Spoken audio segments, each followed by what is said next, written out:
चला तर मित्रांनो, आज आपण मसाला डोसा रेसिपी बघूया। 3 वाटी तांदूळ घेतला आहे आपण त्यासाठी आणि 1 वाटी उडदाची डाळ। तर दोन्ही पण चांगलं स्वच्छ असं पाण्याने धुवून घ्यायचं आहे, टोपामध्ये काढून घ्यायचं आहे पहिला। 3 वाटी तांदूळ आणि 1 वाटी उडदाची डाळ स्वच्छ पाण्याने ते धुवून घेऊया आपण। त्याला अशा प्रकारे हलवून घ्यायचं आहे हाताने चांगलं आणि त्यातलं पाणी काढून टाकायचं आहे। नंतर त्यात स्वच्छ पाणी टाकायचं आहे अर्धा इंच 1 इंच वरती येईपर्यंत आणि ते आपल्याला 5 ते 6 तास मॅरिनेट करायसाठी तसंच ठेवून द्यायचं साईडला रेस्ट करण्यासाठी। त्यानंतर आपण ते काढून घेणार आहोत वाटण मिक्सरमध्ये, डाळ आणि तांदळाचं, उडदाची डाळ आणि तांदळाचं, आणि ते मिक्सरमध्ये अशा पद्धतीने बारीक करून घ्यायचं आहे। बारीक करून घेतल्यानंतर त्याला असं चमच्याने हलवायचं आहे। त्यामध्ये अर्धा चम्मच खायचा सोडा टाकायचा आहे आणि त्याला पुन्हा एकदा हलवून घ्यायचं आहे। आणि रात्री आपण त्याला 7 ते 8 तास रेस्ट करण्यासाठी तसंच सोडणार आहोत आणि नंतर आपण 7 ते 8 तासानंतर त्याला चेक करूया की मॅरिनेट केल्यानंतर ते कसं दिसतं।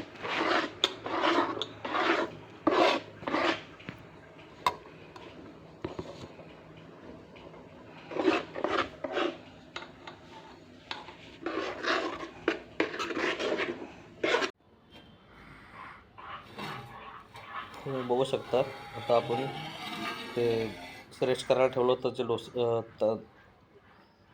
मिक्सरमधून बारीक केलेलं ते किती छान असं तयार झालेलं आहे डोशाचं।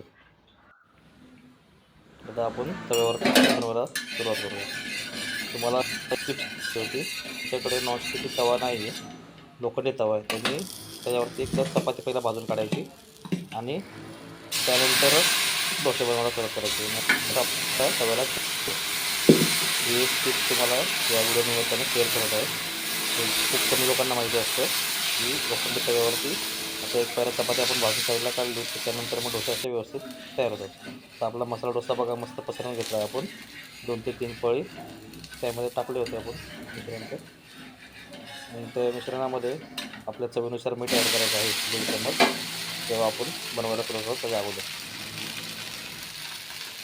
चमच्याने छोट्या 1 ते 2 चम्मच तेल सोडायचं, नंतर पुन्हा त्याला 1 ते 2 मिनटानंतर पलटी करून घ्यायचं। जेव्हा आपण फर्स्ट टाईम ते तव्यावर टाकतो ना, त्याला एक झाकण पण ठेवायचं त्यासाठी, झाकण साईडला करून मग डोसा करायचा आहे। आता आपण चटणीची रेसिपी घेऊया। खोबऱ्याची चटणी आपण घेऊया। आता डोसा बनवणार खोबऱ्याची चटणी बनवताना शेंगदाणे भाजून घ्यायचे, खोबरं किसून घ्यायचं, ते मिक्सरमध्ये 2 ते 3 लाल मिरच्यांसोबत मस्त मिक्स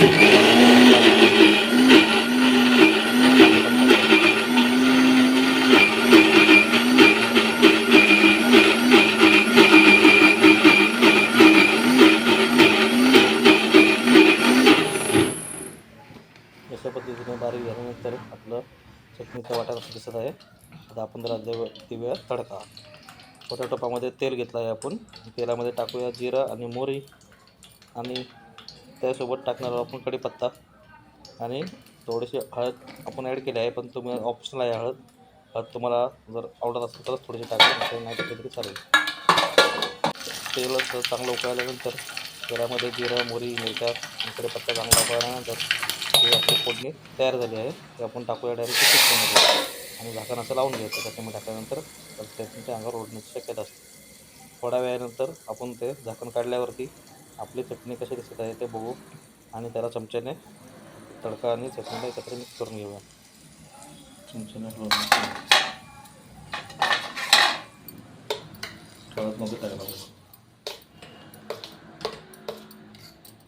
ही चटणी रेडी झाली आहे। आपला जो डोसा आहे तो आपण बटाट्याची भाजी आणि या चटणीसोबत खाऊ शकतो। तुम्ही बाहेर पण बघितलं असेल, जेव्हा आपण मसाला डोसा खातो तेव्हा आपल्याला खोबऱ्याची चटणी आणि बटाट्याची भाजी अशी सर्व केली जाते डोस्यासोबत, आणि तो बटाट्याची भाजी जी असते ते डोश्यावरच सर्व लावतात, त्यालाच बोलतो आपण मसाला डोसा। आता या ठिकाणी मी तो डोश्यावरती भाजी नाही लावली आहे, फक्त आपला जो डोसा रेडी झाला आहे तर आता आपण प्लेटमध्ये घेणार आहोत। आणि मी प्लेटमध्ये ऑलरेडी बटाट्याची चटणी आणि खोबऱ्याची चटणी ठेवलेली आहे। आता तुम्ही बघू शकता आपला कुरकुरीत डोसा मस्त रेडी झाला आहे। बघा मित्रांनो, तुम्हाला असेच खूप सुंदर असे व्हिडिओ पुढचे बघण्यासाठी आणि शिकण्यासाठी माझ्या चॅनलला सबस्क्राईब करा। चला तर भेटू पुढच्या व्हिडिओमध्ये, बाय।